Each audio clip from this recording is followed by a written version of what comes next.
Hello guys, అందరికీ నమస్కారం. Welcome back to mysterious stories. నా పేరు అర్చన. ఇక ఈరోజు కథ ప్రేమ మధురిమ. రెడీ అయ్యి బయలుదేరుతున్న దక్షిని చూసి తినకుండానే వెళ్ళిపోతున్నారా అని పక్కన నిలబడి అడుగుతుంటే ఆమెను కనీసం చూడకుండా కిందకి వెళ్ళిపోయాడు. అతని వెనకాలే వెళ్ళింది తను కూడా. కోపం ఉంటే నన్ను తిట్టండి, కొట్టండి, అంతేగాని తినకుండా వెళ్తే ఎలా అంటున్నా వినిపించుకోకుండా వెళ్ళిపోయాడు. మీరు తినకుండా వెళ్తే నేను కూడా తినను అంటూ అరిచింది. తల తిప్పి షార్పుగా చూశాడు. అవును, నేను తినను అని చెప్పి మళ్ళీ రూమ్కి వెళ్ళిపోతుంటే ఎప్పుడొచ్చాడో తెలీదు ఆమె చెయ్యి పట్టి వెనక్కి గుంజాడు. క్షణంలో అతని గుప్పిట్లో చేరింది. నాతో ఏంటే నీకు? నాటకాలు ఆడుతున్నావా? వద్దన్న పని చేస్తావు, కోపం తెప్పిస్తావు, ఇప్పుడేమో బెదిరిస్తున్నావా? నీ బెదిరింపులకు ఎవడు భయపడు. ఇక్కడ మూసుకొని తిను, తినకపోతే అనింది మూతి ముద్దుగా పెట్టి. చంపుతా అన్నాడు గుడ్లు ఉరిమి చూస్తూ. ఓకే అనింది నవ్వుతూ. పిచ్చిగా చూశాడు తనని. ఏంటలా చూస్తున్నావు? పిచ్చిదానిలా కనిపిస్తున్నానా? అఫ్కోర్స్ అంటూ తన చెయ్యి పట్టి లాక్కొచ్చి డైనింగ్ టేబుల్ మీద కూర్చోబెట్టి తినిపిస్తుంటే లేచి అతని ఒడిలో కూర్చుంది. పడకుండా ఒడుపుగా పట్టుకున్నాడు. దోశ తించి చట్నీలో డిప్ చేసి ఆమె నోటికి అందిస్తే అదే దోశని ఆమె పెదాలతో పట్టుకొని అతని నోటికి అందించింది. ఆమె క్షణం చూసి అందుకోబోతుంటే అతనికి ఆ ఛాన్స్ ఇవ్వకుండే తనే తినేసింది. గుర్రుగా చూస్తున్నాడు. నీకు ఓసిడి కదా, అందుకే ఆలోచిస్తున్నారని తినేశాను అంటుండగానే ఆమె పెదాలు అతని పెదాలతో నలిగిపోయాయి.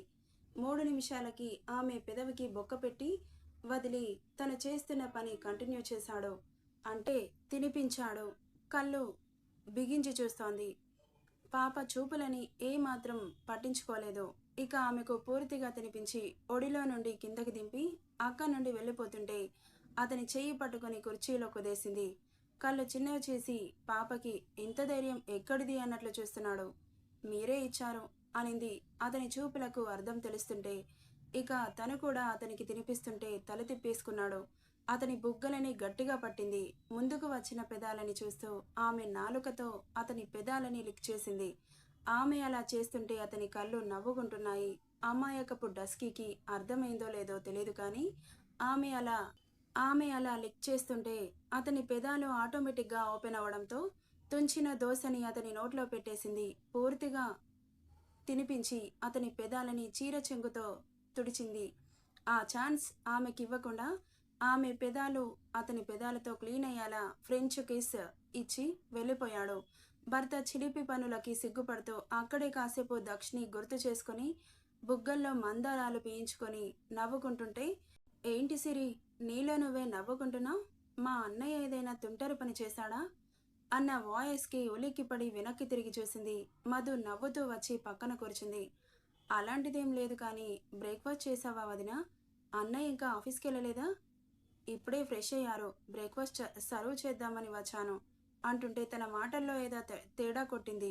నిజం చెప్పు, మీ ఇద్దరు సఖ్యతగానే ఉన్నారా అని అడిగింది అనుమానంగా దక్షిత. మాట్లాడలేదు మధు. అన్నయ్య ఇంకా నిన్ను దూరం పెడుతున్నారా వదినా? అంత త్వరగా ఎలా మర్చిపోతారు? అవునా, నేను అన్నయ్యతో మాట్లాడనా?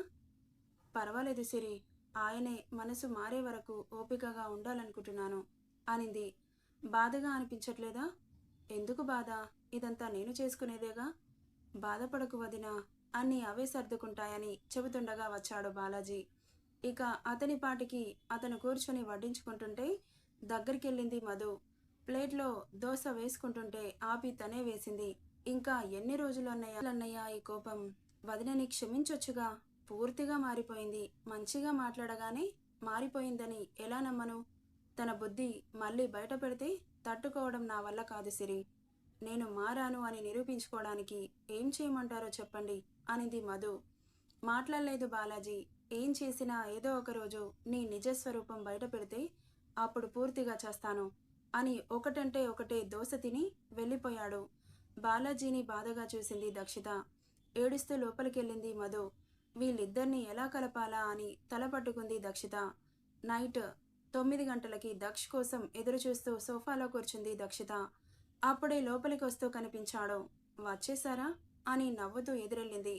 ఆమె నడుం మీద చేయేసి దగ్గరికి లాక్కొని నుదిటి మీద కిస్ చేసి రూమ్కి వెళ్ళిపోయాడు తను. ఇక ఇద్దరికి డిన్నర్ పైకి తీసుకురమ్మనడంతో రంగమ్మ డిన్నర్ ప్లేట్ ఇచ్చి వెళ్ళింది. ఏవండి, మీతో ఒక విషయం చెప్పాలి. ఏంటో అన్నట్లు చూశాడు. బాలాజీ అన్నయ్య గురించి. కళ్ళు చిన్నవి చేసి చూస్తుంటే మధు వదినని ఇంకా దూరం పెడుతున్నాడంట అని చెబుతుంటే అతని ఫేస్లో ఎలాంటి భావం కనిపించలేదు. మాట్లాడరేంటి? అది వాళ్ళ పర్సనల్ మ్యాటర్. నువ్వు ఇన్వాల్వ్ అవ్వాల్సిన అవసరం లేదు. ఆల్రెడీ చెప్పాను, మళ్ళీ చెప్పను అని సీరియస్గా చెప్పి తినేసి కాసేపు బాల్కనీలోకి వెళ్ళాడు. అతనితో వాదించి తిట్లు తినడం తప్ప లాభం ఉండదని సైలెంట్ అయిపోయింది. కాసేపటికి రంగమ్మ లోపలికొచ్చి ఓ ప్లేట్ ఇచ్చి వెళ్ళడంతో దాన్ని తీసుకెళ్లి దక్షిత ముందు పెట్టాడు. ఏంటిది అని ఓపెన్ చేసి చూస్తే అందులో కచ్చా మ్యాంగో కనిపించింది. దాన్ని చూడగానే లాలాజలం ఊరింది. కానీ గబుక్కున నోట్లో పెట్టుకుంటూ ఉండగా రాత్రి కడుపులో నొప్పి గుర్తొచ్చి అమ్మో వద్దు అనింది. ఎందుకు అన్నట్లు చూస్తున్నాడు. మళ్ళీ స్టమక్ పెయిన్ వచ్చిందని చెబితే తిడతాడేమో అని భయమేసి ఏం లేదు అనింది. దెన్ ఈట్ అన్నాడు. అంటుంటే నైట్ పెయిన్ వచ్చింది కదా అన్నాడు. అవును అంటూ తలూపింది. అబద్ధం చెప్పలేక సీరియస్గా చూసి వాటిని మళ్ళీ రిటర్న్ పంపించాడు. ఇక మాట్లాడకుండా బెడ్ ఎక్కుతుంటే అతని నడుముని చుట్టేసింది. ఏంటన్నట్లు చూశాడు. ఏం లేదు అని మూతి ముడుచుకొని అటువైపు తిరిగి పడుకుంది. వీపు మీద ముద్దిచ్చి వెనక నుండి హత్తుకున్నాడు. జల్లుమని కళ్ళు గట్టిగా మూసింది. ఆమెను అతని వైపుకు తిప్పుకొని ఆమె పైటని తప్పించి గుండెలపై ముద్దిచ్చాడు. జివ్వుమన్న ఒంటికి బెడ్షీట్ని పిడికిట్లో బంధించింది.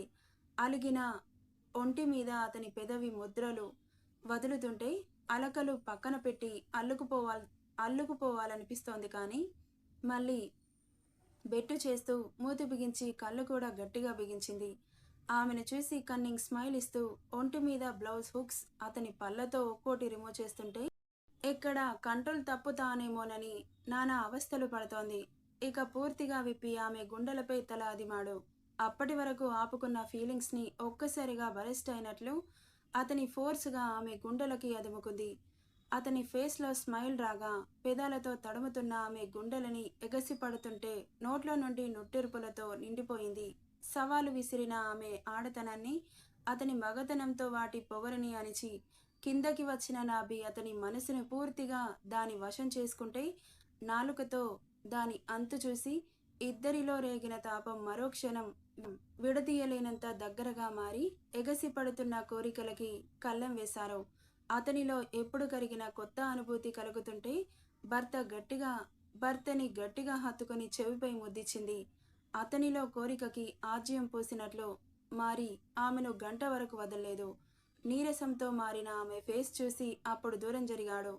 భర్త గుండెలపై సేద తీరింది ఆమె. నెక్స్ట్ డే మార్నింగ్ హాస్పిటల్కి తీసుకెళ్లాడు దక్ష్. స్కాన్ చేసి బేబీ ఈజ్ ఫైన్ అని మెడిసిన్ రాసి పంపించింది. ఆ రోజు ఈవినింగ్ దక్ష త్వరగా రావడంతో ఈరోజు ఏంటి త్వరగా వచ్చారు అని అడుగుతుండగానే బాలాజీ కూడా వచ్చాడు. త్వరగా ఫ్రెష్ అయ్యి రెడీ అవ్వండి అని చెప్పి రూమ్కి వెళ్ళిపోయాడు. ఇప్పుడు ఎందుకురా అని అడుగుతున్న బాలాజీని ఒక చూపు చూశాడు. ఆ చూపులోనే సార్ ఆర్డర్ అని అర్థమవగానే పక్కనే ఉన్న మధుని చూస్తూ లోపలికెళ్ళాడు. ఆ చూపుకి తనని కూడా రెడీ అవ్వమని అర్థమవుతుంటే నవ్వుతూ ఇద్దరూ రెడీ అయ్యి బయటకు వచ్చేసరికి దక్షిత కార్లో రెడీగా ఉన్నారు. బాలాజీ వేరే కార్ తీస్తుంటే అవసరం లేదు కూర్చోండి అన్నాడు. చాలా సంతోషంగా అనిపించింది దక్షితకి, మధుకి కూడా, కోర్స్ బాలాజీకి కూడా. ఇద్దరు వెనక సీట్లో కూర్చున్నారు. మధు బాలాజీ. అతని చేతిని పినవేసి కూర్చుంది. ఆమె చేతిని విడిపించుకుంటుంటే వదల్లేదు మధు. మిర్రర్లో నుండి మధుని చూసి కన్ను కొట్టింది సిరి. చిన్నగా నవ్వింది మధు. ఇక ముందే కూర్చుందిగా వాళ్ళ నలుగురికి తగ్గ లవ్ సాంగ్స్ పెట్టింది. ఆ సాంగ్స్ వింటూ బాలాజీని మరింత దగ్గరగా అదుముకున్నట్లు కూర్చుంది. బాలాజీ దూరం జరుగుతుంటే జరగనివ్వలేదు. ఇక కాసేపటికి కారాగింది. దక్షిత ఇద్దరు కారు దిగితే బాలాజీ కూడా ఓపెన్ చేస్తుంటే చేయనివ్వకుండా అతని పెదాలపై చిరుముద్దిచ్చి కారు దిగింది. ఆమె చేసిన పనికి గుర్రుగా చూస్తూ కారు దిగాడు బాలాజీ. నెక్స్ట్ పార్ట్లో బ్లాస్ట్ ఉంటుంది, రెడీగా ఉండండి. స్టోరీ ఎలా ఉందో కామెంట్ చేయండి guys. Thank you for listening.